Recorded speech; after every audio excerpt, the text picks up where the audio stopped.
Hold on, guys. It's kind of still snowy out here. We got 40 degrees. I often make videos and don't post them right away. My whole goal is like try to get one up a week, but no more than that. And so, when you see these videos, it may be a certain, a good amount of time it may have passed since it was made, but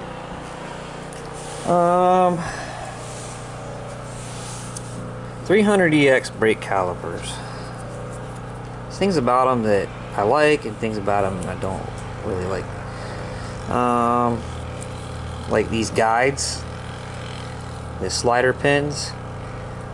This one here is a metal pin inside here, and it runs directly against this aluminum case, and oftentimes it gets seized up, and it's just something else to ever try to get loose. I'm trying to break this loose, and you see I got 6 of them laying here. Two of them, like this one here, is one that I tore apart a long time ago and actually used it for a while.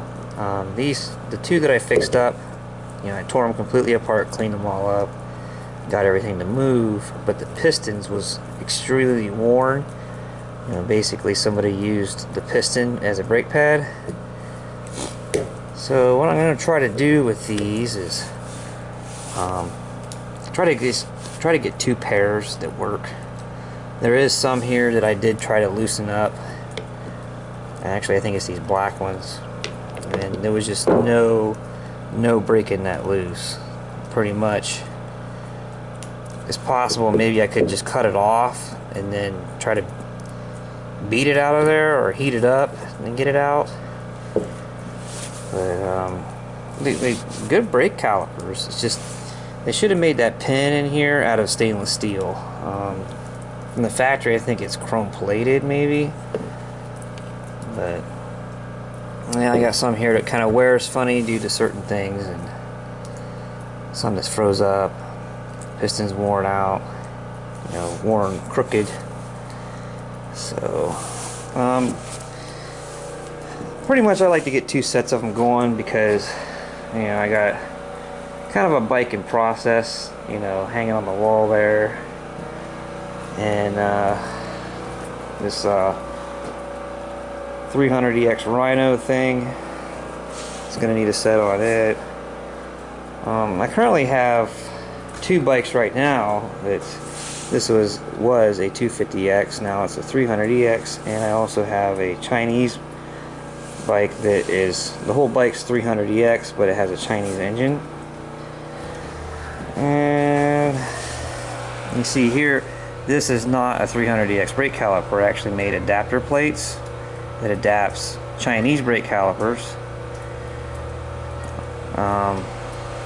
The brake pads are extremely cheap for these, which is cool, but they don't last very long either. And from the looks of this, looks like they're getting kind of worn out. And then the pink bike right there has them on as well.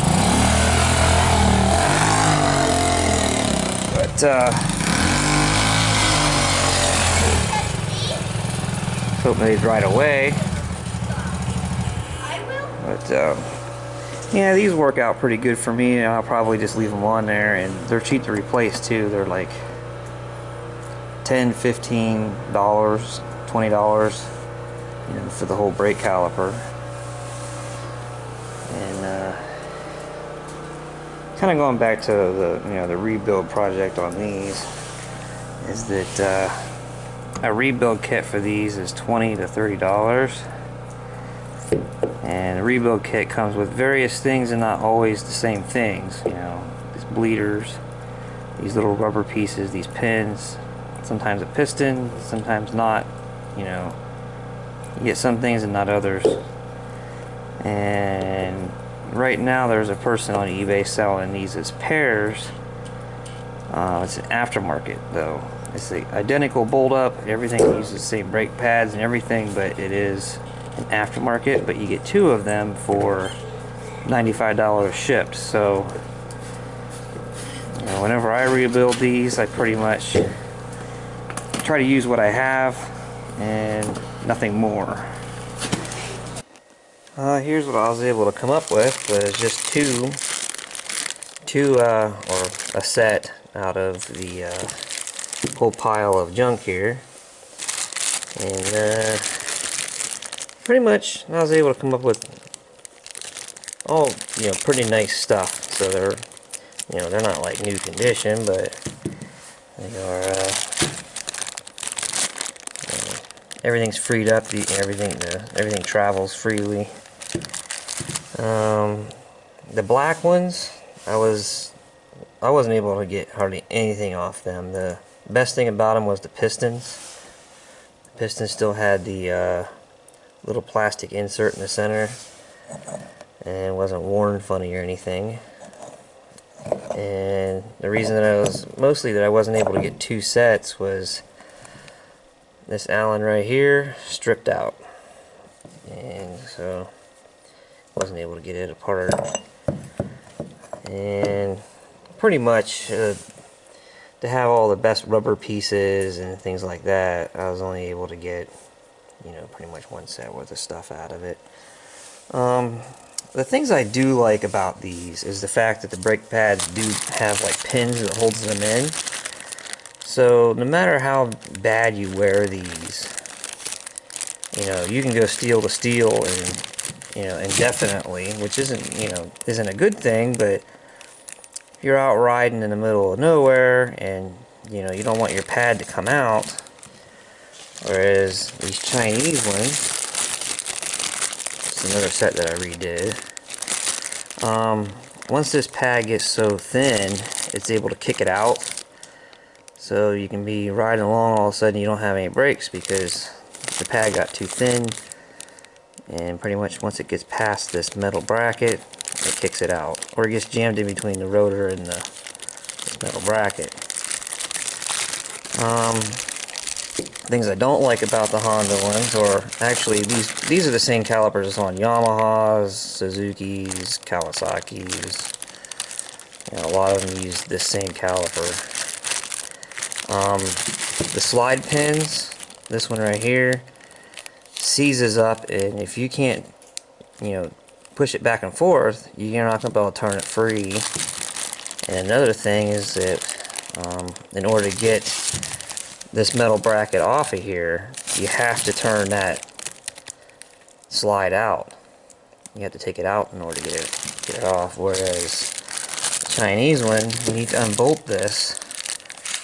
This whole metal piece with the slides can just slide right off. So when you change your pads, you can slide this off, clean things up a little bit, do a little bit of maintenance to it, put it all back together.